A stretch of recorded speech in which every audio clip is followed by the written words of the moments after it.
문재인 대통령이 내일부터 3박 4일 일정으로 중국을 방문합니다. 문재인 대통령은 이번 방중 기간 시진핑 중국 국가주석과 정상회담을 가질 예정인데요. 이번 정상회담을 통해서 사드 갈등이 완전히 해소될 수 있을지에 관심이 모아지고 있습니다. 여전히 해결할 과제도 많은 상황인데 아시아투데이 최태범 기자와 자세히 이야기 나눠보겠습니다. 안녕하십니까? 네, 안녕하세요. 자, 문재인 대통령이 내일 중국으로 떠나면서 내일 모레 세 번째 정상회담을 갖게 되거든요. 이번 정상회담이 그 이전의 정상회담과 좀 다른 점이 있다면 어떤 게 있을까요? 네, 문재인 대통령과 시진핑 주석은 지난 7월에 열린 주요 20개국 G20 정상회의 계기에 첫 번째 정상회담을 가졌고 지난달인 11월에는 아시아 태평양 경제협력체 APEC 정상회의를 계기로 두 번째 정상회담을 가진 바 있습니다. 내일 모레 14일로 예정된 세 번째 정상회담은 앞선 두 차례의 정상회담과 달리 다자회의를 계기로 열리는 게 아니라 시진핑 주석의 초청에 따라 문 대통령이 직접 중국을 방문해 양국 간 단독으로 정상회담이 열린다는 점에서 의미가 더욱 크다고 볼 수 있습니다. 네. 이 앞에 두 차례의 정상회담이 일종의 예선전이었다면 이번에 직접 중국을 방문해서 열리게 되는 정상회담은 그야말로 본선이라고 볼 수 있습니다. 지난달에 열린 정상회담이 사드 갈등을 봉합하고 한국과 중국이 미래지향적인 관계로 발전한다는 정치적이고 선언적인 성격이 강했다면 이번에 열리는 정상회담에서는 관계 발전을 위한 구체적인 내용들이 논의가 되고 특히 경제와 문화 분야에서 한중 협력에 대한 내용들이 많이 다뤄질 것으로 예상되고 있습니다. 네, 그동안 중국과의 관계에서 워낙 갈등이 많았던 만큼 이번에 처음으로 단독으로 만나는 자리이기 때문에 그만큼 더 본격적인 논의가 이뤄질 것으로 예상이 되는데요. 이번에 경제사절단도 역대 최대 규모로 꾸려졌다고요. 네, 그렇습니다. 이 문재인 대통령의 이번 중국 방문에 동행하는 경제사절단이 역대 최대 규모로 꾸려질 전망인데요. 이 대기업은 35개사가 경제사절단에 참가했고 중견기업에서는 29개사, 중소기업은 160여 개사, 각종 협회와 단체 40여 곳 등 총 260여 곳이 문 대통령의 중국 방문에 참가합니다.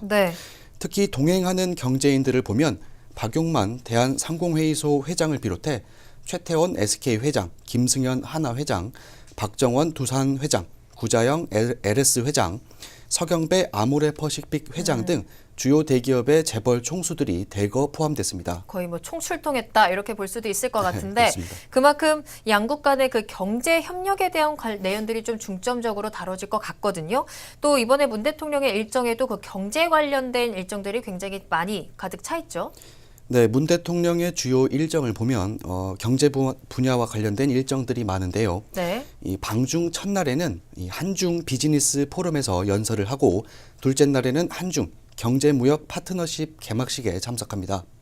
이 마지막 날에는 한중 제3국 공동진출 산업협력 포럼에 참석한 뒤 현대자동차 제5공장을 방문하는 것을 끝으로 3박 4일간의 중국 방문을 마치게 됩니다.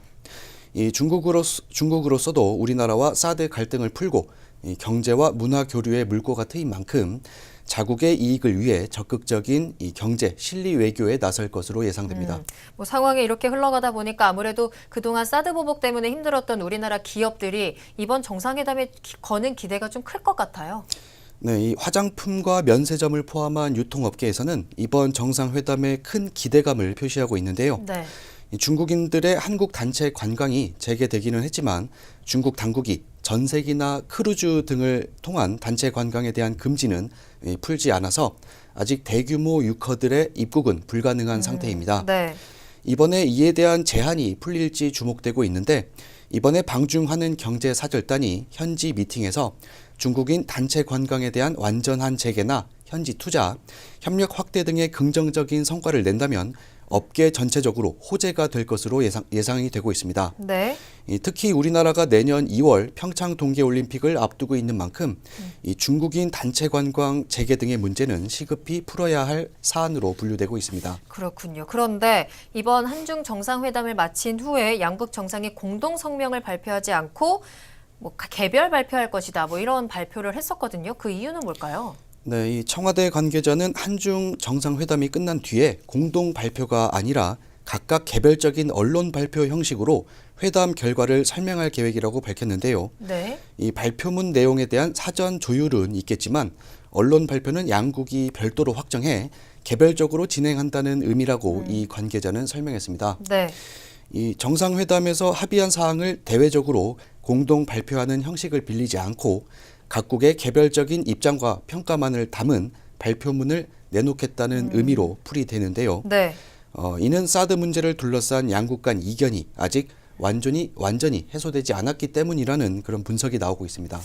사실 양국이 사드 문제를 봉합했다라고는 하지만 계속해서 중국이 사드 문제에 대해서 문제 제기를 하고 있는 상황인데 부디 이번 회담에서 좋은 소식이 들려오기를 기대해 보겠습니다. 네, 지금까지 아시아투데이 최태범 기자와 이야기 나눠봤습니다.